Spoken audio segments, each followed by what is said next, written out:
President, please. Good evening, everybody. Again, I'm Providence Mayor Brett Smiley.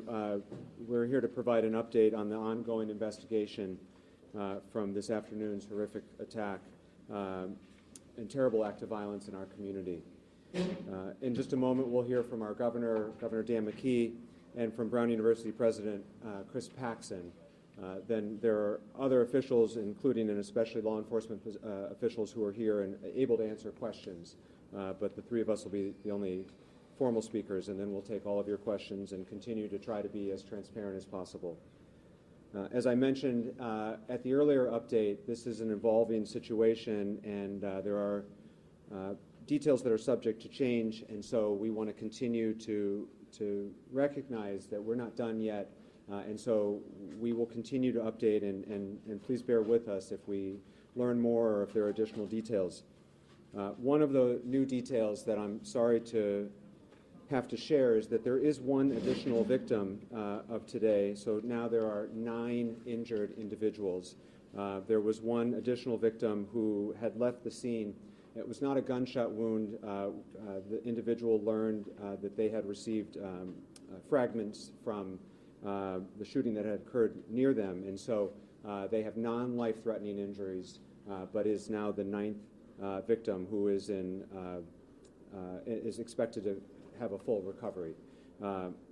Additionally, we want to make sure the community knows the individual responsible is still at large, but importantly, at the conclusion of this press update, we will be releasing a short video showing an image of the suspect. That will be available to all of you when we've finished this briefing. We know there's a lot of fear and anxiety in the community right now, and we want folks to know that while it is the case that the shelter in place remains in effect for the broader Brown community, that includes campus and the neighborhoods surrounding the campus, we are doing everything we can, and we've been receiving tremendous assistance from our partners in law enforcement. The governor, under his leadership with the state police, has been terrific. The FBI, the ATF, and many communities around Rhode Island have assisted.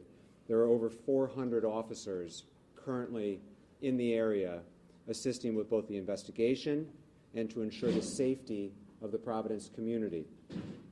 Additionally, Providence Fire has been deployed to venues of assembly. We know that this is a busy time. It's a Saturday night in the holiday season, and so you may see firefighters at the mall, at PPAC, at Roger Williams Park, and we don't want anyone to be concerned that there are any issues, but rather we want folks who are out in the community tonight to see a person in a position of authority and to feel safe in our community.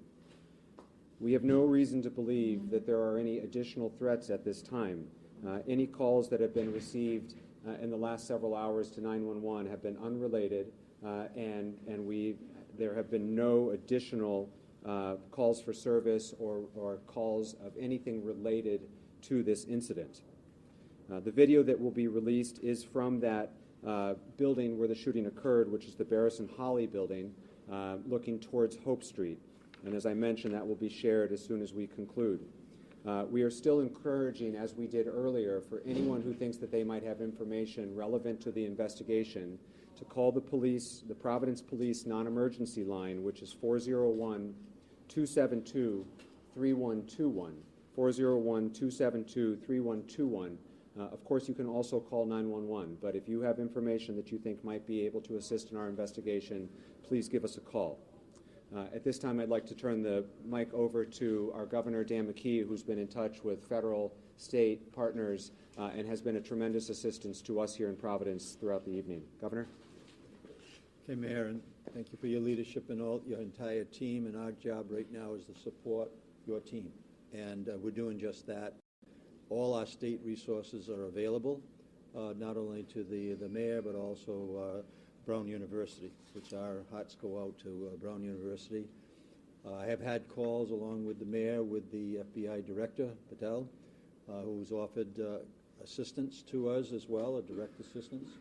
I just received a call from the President Trump as well, expressing the same type of urgency and the same type of offers to respond to us in a way that we, one, keep people safe, but also, two, we're going to make sure that we catch the individual that brought so much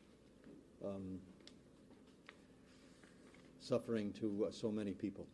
And so with that, I would just say that we're going to continue to work together. State Police is on board. We know that there's going to be need for some counseling strategies, so we've already activated that through our health department. And we'll make sure that we take the lead from the mayor and then provide all the assistance we possibly can, along with your lead as well, President Paxton. So with that, I'll give the mic back to you. Thank you, Governor. Now we'll introduce Brown University President Christine Paxson. Brown PD was the first to respond and has been an incredible partner, and we have two priorities right now as a community. One, to bring the individual responsible to justice, and two, to pray for the full recovery of those affected. The Brown community's heart is breaking, and Providence's heart is breaking along with it. We are a week and a half away from Christmas, and all of us are getting calls from concerned families, parents, employees, relatives. And so, President, we just want you to know that Providence and Brown stand together today, tomorrow, and in the months ahead. Please. Thank you. Yes, this is the day that one hopes never happens, and it has. I really appreciate everything that the local law enforcement and everybody is doing to help find this person, make sure that we can be safe as a community. Our focus right now is on supporting the families who have been affected by this, the families of the two students who sadly lost their lives today, as well as the 8, now 9 students who are in the hospital. We've been in touch with their families. I will talk to them soon. But, you know, we will come together as a community and we'll get through this. Currently, the students are still all in lockdown, as are people in the area. And hopefully we can get them back to their dorms and feeling safe and secure as soon as possible. But thank you for everything you're doing there. Thank you, Chris. We'll take questions for law enforcement personnel, anyone who's here today, and share as much information as we can at this time. Can we, Dan. Dan J. from Channel 10, Mayor, can you talk a little bit about what we're going to see in this video?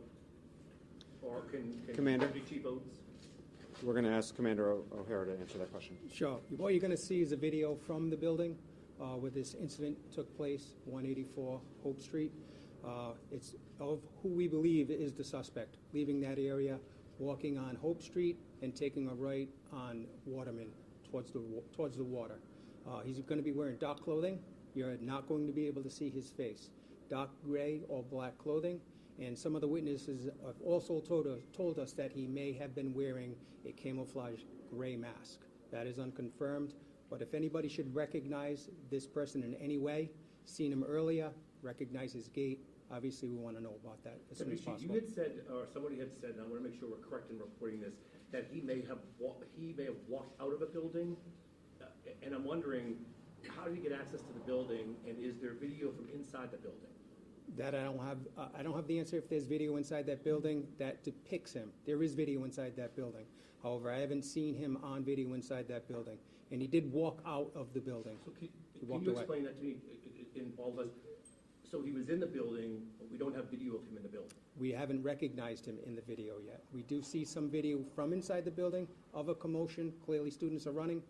However, we don't have from the video that I've seen so far, we don't have the suspect depicted in a video. Is there any reason to believe this is international terrorism, or is this just some disgruntled student? That we don't know yet. A disgruntled student that just came in to shoot up because he was upset about final exams or something like that? We're not sure. Commander, have you been getting tips since the last briefing? Yes, some tips have been coming in, and we have been running them down. We're going to be using the assistance of the FBI to categorize all the tips that come in so that we have it in an orderly format for us to look at. But yes, we've had some tips. None of them have worked out for us yet. Do you think, do you have a better idea than we did just 3 hours ago, since at least now you have a visual image? Yes, a little bit better, but we're still not there yet, John. Has law enforcement Ian. done inside the building? Ian first. Commander, has law enforcement done any building-by-building search of the area, surrounding area? Yes, we have. We've gone through some buildings. We've made sure that students that who barricaded themselves in were safe. We removed them, and they're now in a reunification center. How far has that search gone into the residential area around Brown? It's gone to all the buildings that we think that were affected by it. Any student that called us and said that they were barricaded and they didn't feel safe, those are the buildings that we checked. Deputy Chief, does that video show a gun? No, it doesn't. It doesn't show a gun? And also, Mayor, the president confirmed that all of the victims are students at Brown University. I can't confirm that. I don't have that information to confirm. That's what you just said, right? President Paxton? That's what I've been told, yes. That all of the victims, including the two that passed, Although are students at Brown University. The last one who came in recently, I'm not sure. Okay. There was a question over here. There was blood stains on the sidewalk of Waterman with clothing. Were all the shots done within the building, or were they shot outside? Well, the incident took place inside the building. Inside, Yes. there were blood stains in the clothing outside the building. Can you say Where in the building did it happen? It happened inside of a classroom, Do you know what floor? first floor. Has the weapon been found, if it wasn't in the video? No, it hasn't. Have you talked to any of the Sorry, victims? Steph. Can you walk us through what you now know about the timeline of events? What time did the suspect walk into the building, and how quickly did he begin shooting? Did he go straight for the classroom? Kind of, was it the students who were taking the finals? I don't know what the students were doing in this classroom. However, I don't also know how he entered the building that we're working on. Okay, so you don't know that yet. And is the suspect of college age? Does he seem in the video? He could be in his 30s, but we're not positive. That's our first inclination. Pat. Sir, can you speak to the type of presence from the federal government that's on the ground right now, and what type of personnel do you expect in the coming days, specifically tomorrow? So right now, we're working with ATF and the FBI, who are present right now. Those are the federal agents that we're working with. Deputy Chief, based on the bullets, Deputy Chief, do we know what kind of gun? We don't have the gun identified yet, no. What type of activity are they engaged in? Are they doing data collection, evidence collection? Data collection, evidence collection, and video collection. Go ahead. How many other people were inside the classroom? That I'm not sure of. I don't know how many students were in there. President Paxton, could you maybe answer some of the questions about the Brown students? What was that class there for? Was it a final exam? You're the president, you must know. I don't know. Oh, you don't? I don't know that. Okay. Sir, you had a question? Yes. Go. So have the shelter-in-place orders or evacuation spread to other parts of the city? Because we've heard that happened at the mall. No, they have not. The shelter-in-place has not changed. It remains in effect for the Brown campus and the surrounding neighborhood. City of Providence, you know if you live near Brown, that's where the shelter-in-place is in effect. It is not in effect in other neighborhoods because we have no reason to believe that there is any particular threat beyond the campus area at this time. As I mentioned at the press briefing before this, I'll reiterate right now. In this day and age, there is a lot of misinformation that can spread as it pertains to official updates regarding the shelter-in-place or any future announcements. Please follow the City of Providence official social media channels. We've also put out updates through our 311 system, but the City of Providence on Twitter, Facebook, and Instagram will be updating throughout the evening. If that did not come from an official channel, then it is not official. Right now, the shelter-in-place is the same as it had been earlier, and it remains the same. Mayor, Please, Ed. How is the shelter-in-place message being conveyed to the neighborhoods? Is it just through the media, or are you making phone calls? So we have all of the above. We have conveyed it through the media. We've conveyed it through our official social media channels. We've pushed it out through our 311 system, which is the city service system. We've been in touch with our city council leaders throughout the neighborhood, including our councilman, John Gonsalves, from this neighborhood, who have their own distribution channels through newsletters and such. And for all of you who are Rhode Islanders, you know this is a close-knit community. That is our strength, particularly in this moment. We are all in touch with our neighbors. We are all in touch with our loved ones at this moment, and we are sharing information as directly and honestly as we can, and we will continue to push out updates through those same various channels. How long do you expect it to be on? Please, in the way back. Hi. Is there any indication of when students who are sheltering in place in public campus buildings, when they will be allowed to at least leave and go to those relocation sites? There is no notification about when that might end because we will make that announcement when we feel like it is safe to do so. And so we don't have a timeline on that, and nor should we have a timeline on that. Safety is the primary concern right now, and bringing the responsible individual to justice is our top priority. Is it your belief that there's just one suspect, or people helping him? And if people are helping him, Deputy, what is your message to people that might be aiding, because it's been 6 hours and, no one knows. So who he is. he's unidentified, so we don't know if people may be helping him or not at this point. But if you assume that, what's your message to anyone that may know who he is or helping him or hiding They him? know who he is, please call us as soon as Chief, I ask possible. this with Dan all and due- Steph. I ask this with all due respect, Deputy Chief, just so I'm trying to process this so we can bring this person to justice. He was in the building, but we don't have video of him in the building, or we have video, we just don't know if it's him. Do you think that he went into a bathroom, got dressed, and then came out? And secondly, could the president of the university address, does anybody have access to that building? I mean, you can't go in a building without a pass key anywhere, so. I'll take both of those. As has been said, and we'll say again, the video that we have and the video that we will be sharing when we conclude this update is of the suspect leaving the building. Right. We are combing through lots of video, both on campus, through private cameras.